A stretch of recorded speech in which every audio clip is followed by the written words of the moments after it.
Okay, everybody, this is Sheets, and I'm going to be going over the MMA card for this Saturday. Had a pretty good week last week. Hopefully, those of you who followed the process here did well also. We have one fight that had a replacement fighter. Lupita Godinez was supposed to fight Sam Hughes, and Sam Hughes, I think, pulled out because of something. I think somebody of her training team had COVID. And she was replaced by Silvana Gomez Juarez. So that's the first thing you have to look at is the nature of the replacement fighter with respect to the win odds. So Godinez was about a minus 225, minus 225, 175 favorite against Sam Hughes. And the DK pricing priced it as such. And from what I'm seeing, the new line with the new fighter is more like 280 by 220. So you are getting some inherent good value on Godinez. That is definitely the first thing that you have to consider. And when you look at pricing, where do we go? Just pause a second. All right, so when you look at pricing, you see that Godinez is, what's her price? 8,600. So 8,600 is simply too cheap for someone who's a 250-ish type favorite. So that is just kind of like a theoretical mathematical lock, right? I mean, you're getting incredibly good value out of her. Now, it's again, just the win odds is not the only thing to consider with respect to DK pricing. You know, you want to find fights that have good finishing upside, or have good grappling upside and things like that. And while the finishing upside of this fight is not particularly strong, I would say not strong at all. See that it's fight does not go to decision. I mean, it's pretty weak. It's minus 260 to go over 2.5 rounds. So, however, Godinez does have some grappling from what I've read. So I would say overall it's a good play. It's probably a decent cash play. It's probably a kind of a fair GPP play. But that's the first thing you want to look at. You always have to scan and make sure there's just no inherent, just replacement fighter stuff in there. The next thing is we do want to look at which fights have these really strong inside the distance props that you really want to target, say, both fighters in. Sometimes you'll get a fight where you have like two guys 8,200 or 8,000 or whatever. They both have equal winning chances, and the fight rates to finish within the first 2 rounds. It's those fights you really need to target, and you really don't have any of that on this particular card. Like for example, this fight, the Garcia fight. Yes, this is about a pick'em or a little bit of underdog, whatever, to go under 1.5 rounds, but it's not for both fighters. You have like a 3-to-1 favorite for Garcia. And you'd like to think that the majority of that inside the distance prop is from the Garcia side. So it's not as if you have to play both sides of this fight. And when you look through the inside the distance props, it's a really, really weak card as far as that goes. Like you look through, and what you want to find is, at the very least, an under 2.5 round prop of pick'em, but you'd like to have an under 1.5 round prop of pick'em. So this one is kind of poor. The Romanov fight we'll get to, but that again, it's a good inside the distance prop, but it's really just for one fighter. So we're going to get to him in a second, but it's not as one that you have to just split exposure to. Kolaris fight, no. Haas win, definitely not. Not a pick'em to go under 2.5 rounds. This fight actually might be one that you have to key, and we're going to get back to why in a minute. So let's hold on to that one. Mazo Agapova, no. Elliot Mikolau. Again, I'm just looking at these inside distance props. No. How about Randy Brown? Good, maybe. Yeah, I guess this is the closest. It's minus 135 a little bit of a favorite to under 2.5 rounds. So this is one is worth looking at. Gooden and Randy Brown. And then obviously the main event is always in play. Not to mention there's a good inside the distance prop here too. Wow. So you're going to want to target the main. You're going to want to probably target Gooden, Randy Brown. And you're probably going to want to target Deron Winn, Phil Hawes. Those would be the 3 fights that you'd want to kind of just target regardless of who you like, right? If that makes any sense. Now, I did say that I would go back to this Winn Hawes fight. And again, I'm sorry to be jumping around, but I think this is the way I want to handle this, is you have a situation where one guy, Deron Winn, he has a win condition that is completely tied to good DraftKings scoring. So he's like a pure wrestler, actually a national champion wrestler. And despite the fact that he's completely outsized and out athleticized, whatever it is, if he can get Phil Hawes into one of these just kind of pure wrestling matches, Deron Winn as an underdog is extremely live. Now, Phil Hawes does have some wrestling of his own, and he's got a just incredible size advantage. But Deron Winn did beat Ahoyo in his last fight as an underdog as well, using just the same type of kind of sloppy approach, just wrestling and keeping him to the ground. And that was really, really good for DraftKings scoring as well. So, the combination of Phil Hawes himself having some knockout upside, having a good inside the distance prop, and Deron Winn having the wrestling upside, I think this is a really important fight that you want to get both pieces of. And you'll see that from a DraftKings pricing perspective, you're getting where the lineups go. I mean, look at these prices. You're going to get Deron Winn at 7,200, and that's really, really strong. So I think that either Hawes or Winn is somebody you probably want to play in that fight. So now let's go, I guess, card by card here, or fight by fight, and we'll highlight some of my takes on these fighters. So Steve Garcia, he's a 9,300 guy, and you see the inside the distance prop is it's pretty strong. It's minus 165 to go under 2.5 rounds. He's a big favorite, and everything I've read indicates that while Steve Garcia is really, really bad, Ontiveros is just significantly worse, which is why Garcia is a 3-1 favorite. I will throw in a couple of things though. I mean, Ontiveros, he's much bigger. He's actually fought at 180, and Steve Garcia's fought at like 130, and they're fighting at like 150 something.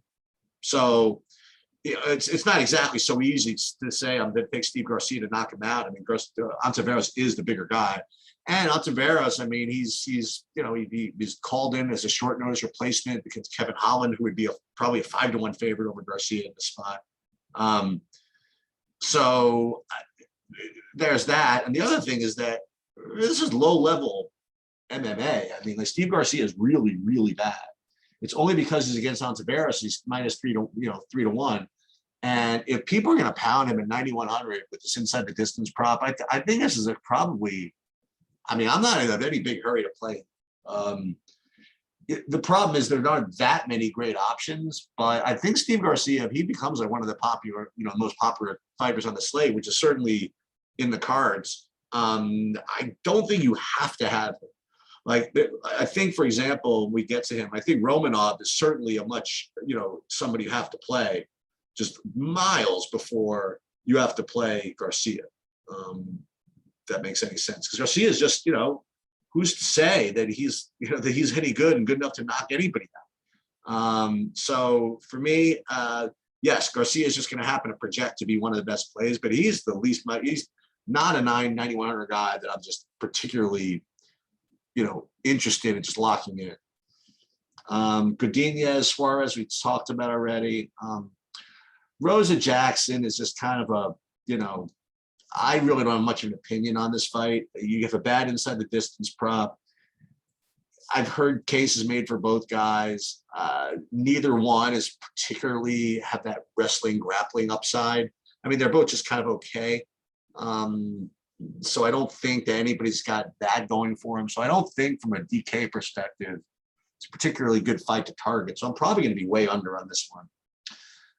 Romanov Vandera, this is the one that I think is a little harder to fade. I mean, Romanov's not, remember, here's the difference. Like Romanov is not a 3-1 favorite like Garcia. Romanov is a 6-1 favorite. That's for openers. Second of all, is his path to victory is very clear. I mean, he's going to try to take him down, ground and pound him, and get him out of there. You know, I don't exactly know what Garcia is going to do against Ontiveros. I mean, he has no, you know, like signature way of fighting. I mean, like, I just don't see it. Where at least Romanov, I mean, we just know what he's going to try to do, and he's probably going to do that. So he's got wrestling, he's got takedowns, he's got ground and pound. I mean, this is to me the easy one to put in. I would put him in just at least 3 times the ownership of Garcia if that were the case. Now you could certainly play them both, but that's what I would do. This next fight is I think there's a couple of fights which I think are kind of tricky here. So Guterres against Kolaris. Now you have Guterres at a minus 250 favorite, all right? But here's the thing. The way that Guterres is expected to win is by just slowly but surely just leg kicking, and just kind of picking Kolaris apart. And that type of action is not particularly useful for DraftKings scoring. The other thing that I've seen is that Kolaris his win condition is probably taking Guterres down, and that is DraftKings scoring friendly. So, you know, is it going to happen? Yeah, probably 33% of the time, right? It's like a 2-1 underdog. So maybe 33% of the time he wins this fight. So if he's going to win the fight, then he's probably going to do it by getting a good score. So for me, I mean, if 33% of the time you're going to get an underdog, what's his price again?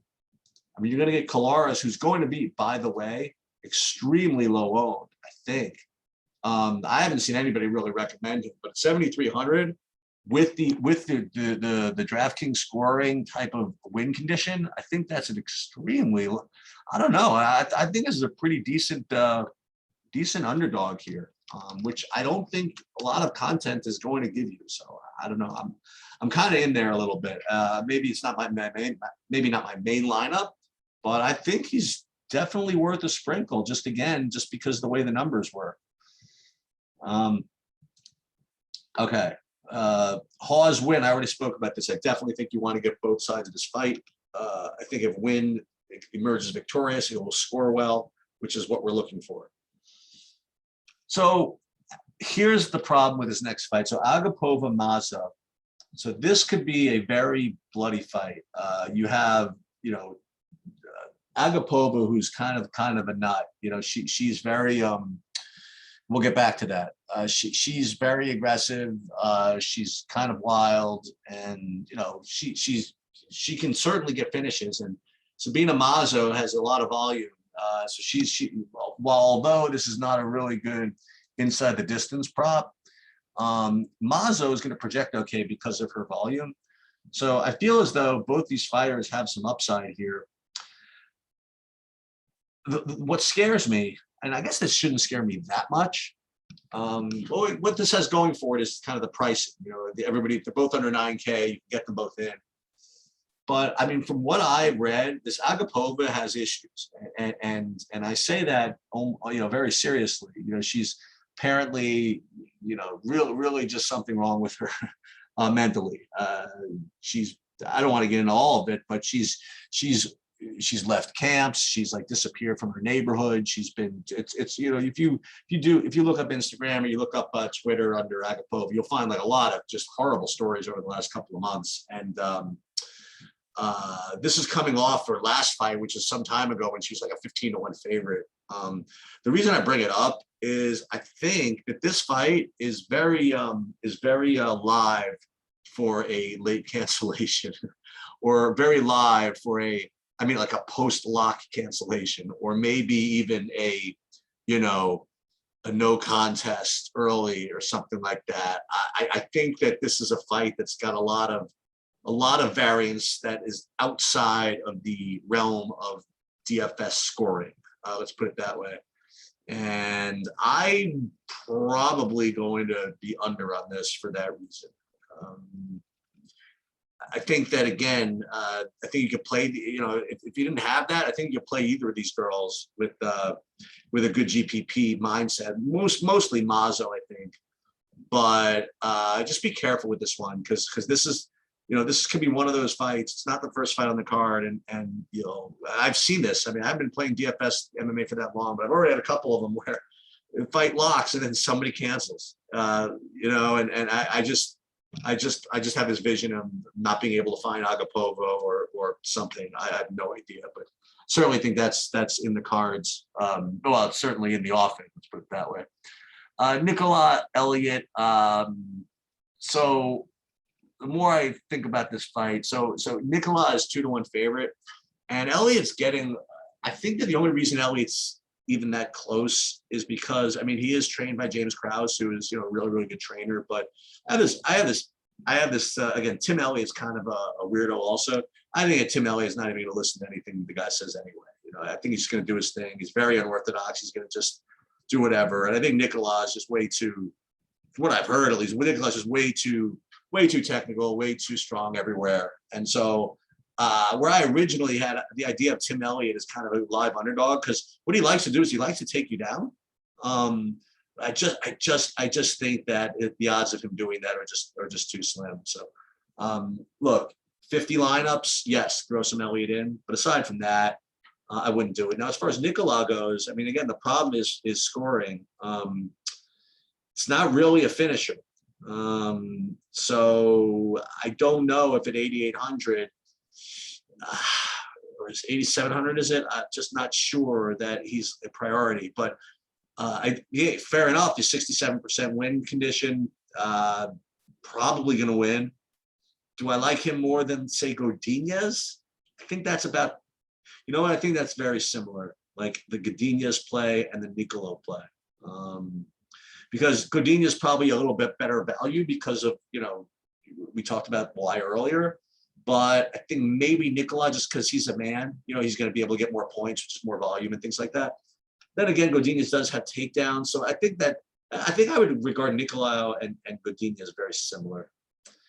So Randy Brown and Jared Gooden, we talked about this. This is a key fight. He has a very strong inside the distance prop, and both fighters have incredible knockout upside. Randy Brown is the better fighter because he's 2-1 favorite. He can KO Gooden. He could submit Gooden. And Gooden, if you look at pictures of him, this guy's a freaking beast. I mean, he came in on short notice and beat the beans out of somebody. Stoltz, I think of Stoltzfus in his last fight. So he's got, you take one look at the guy's frame and that he's got the KO upside. So, and Randy Brown has been knocked out. So I think this fight's really, really important to target. Pause for just a second. Sorry about this. And then in the main event, I mean, you just have to play it. I mean, they're both like 8,200, pretty much. 5 rounds of to work with, and you just have to play it. Do I have an opinion on it? Yeah.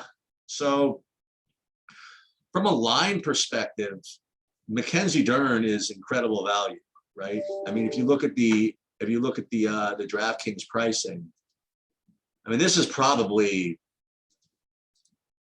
the best value of them all when you think about it, because you have Dern at 8,200 and Rodriguez at 8K, and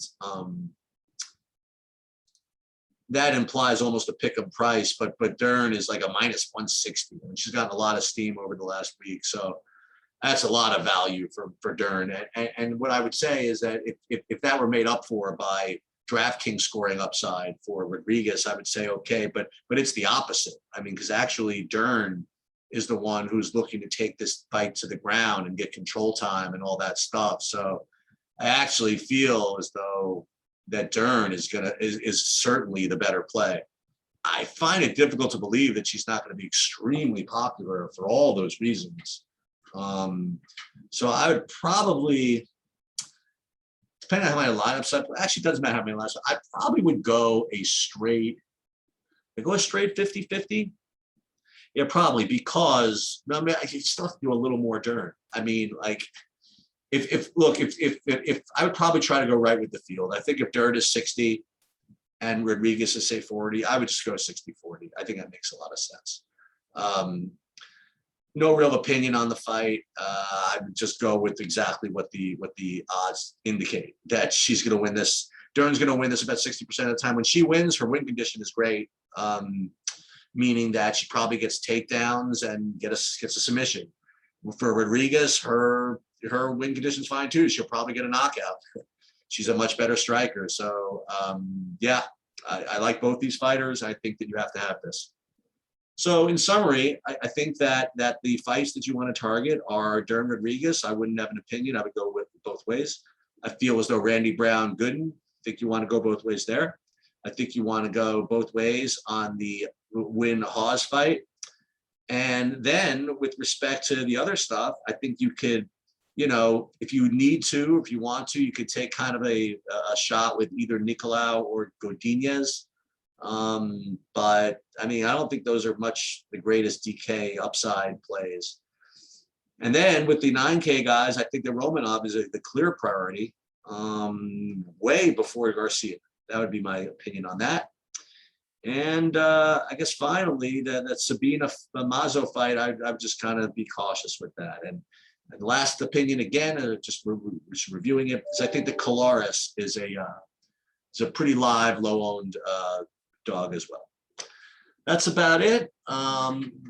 Early start time, 1:30. I think 1:30 in the afternoon. I think.